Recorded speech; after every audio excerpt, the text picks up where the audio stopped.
Just do business.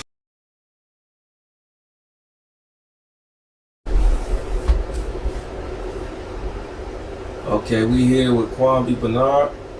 How you doing? What's going on, man? Not much, Chris, man. We're gonna get into the business world with the real estate mogul himself, Kwonbie Bernard, man. So let's start from the top, man. Like, let's start from where, like, how did you, like, where were you born at? You know, how did you come into this entrepreneur mind? Let's start from the beginning. Okay. So I'm originally from Atlanta, Grady, baby. Too many you don't meet. And as a young kid, I always had aspirations with sports and just being a leader. I was blessed to be born with that. So my parents went to college in Louisiana, Dillon University. So as a child, I had a diverse upbringing. I lived in Louisiana for a while, and we moved back to Atlanta. When we came back to Atlanta, it's a small town called LaPlace, Louisiana, St. John Parish. And I learned a lot down there. Good eating, good living, you know, just a whole different culture. So when we came back to Atlanta, I was blessed to be able to attend Mays High.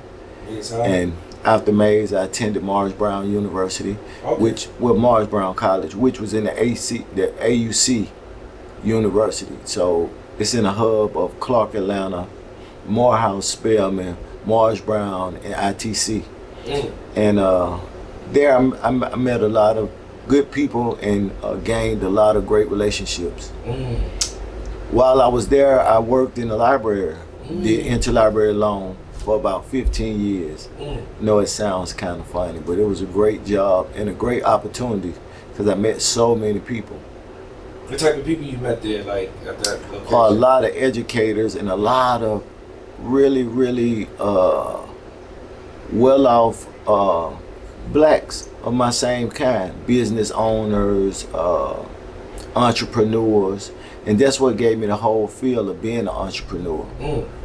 You know, they say Atlanta is a good place, and it is blessed with a lot of opportunities for us. So I took that and ran with it. So at 30 years old, I purchased my first house. And when I first purchased my first house, within that same year, I was able to buy another one. So hold on. How did you, like, with that, right?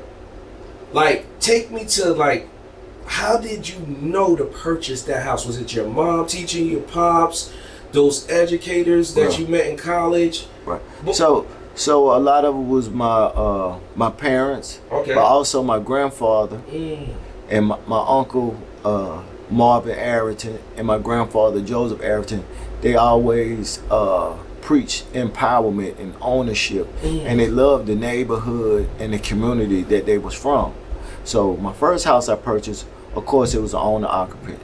But after I purchased that first house, I was able to buy another one, and I started getting to the rental game. Within the next 4 years, I ended up having 9 houses. Wait, so at 30, or what? At 34? By 34, I had 9 houses. So how did you learn credit? Like, how did you learn that? My mom always taught credit. So with wine, young cat, 20-something years old, and always wanted a nice car. Now I go to the car lot and have a nice down payment and still wasn't able to get the car. So my mom always told me, Kwonbie, you need credit. You need credit. So what I did, I started from the bottom, secured credit cards, and I was in the teacher credit union, and I learned to save and use a credit card because I didn't understand using a credit card and paying interest on my money. I would rather buy it. So once I learned to establish credit, I could walk in the dealership and just get what I want. Wow. And it was wild, but you have to learn and manage and learn how to pay bills. And I give a lot of that credit to my mom for teaching me how to pay bills, teaching me how to save, and teaching me the big C word, credit. The big C. The big C word. I'm going to use that one, the big C word, not the little C, the big C. Right. Now, when I was purchasing a lot of properties, a lot of them I did buy cash. Wow. And I learned how once you buy cash, you put a tenant in it, you refinance it, and you do it again. So I continue doing that.